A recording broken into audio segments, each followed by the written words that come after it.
Dans cette capsule, nous allons voir la conservation de la masse au cours d'une transformation physique. Je commence par tarer la balance, c'est-à-dire l'initialiser pour qu'elle affiche une masse de 0 g lorsqu'il n'y a rien sur son plateau. J'ajoute le verre puis un glaçon, on obtient une masse de 186 g.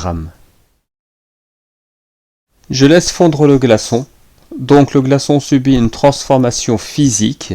Il change d'état, il passe de l'état solide à l'état liquide. Cette transformation dure environ 25 minutes, donc je vais accélérer la vitesse de lecture par 25. Vous avez pu constater que la balance s'est éteinte automatiquement. C'est un détail à ne pas négliger lorsque vous faites une expérience qui dure longtemps.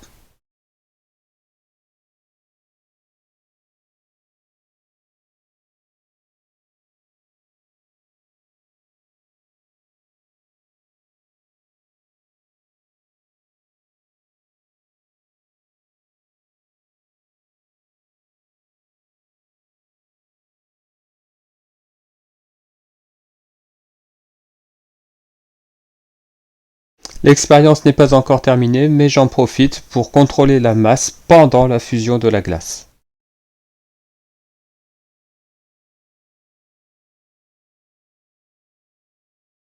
La masse vaut toujours 186 g.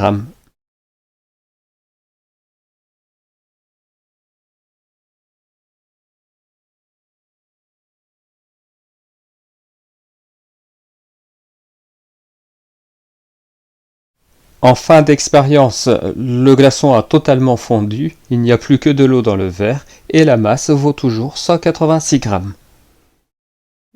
Le glaçon a fondu, donc il a subi une transformation physique. La masse est restée constante, donc il y a conservation de la masse. Conclusion, on peut dire qu'au cours d'une transformation physique, il y a conservation de la masse. Cela signifie que la masse reste constante au cours d'une transformation physique.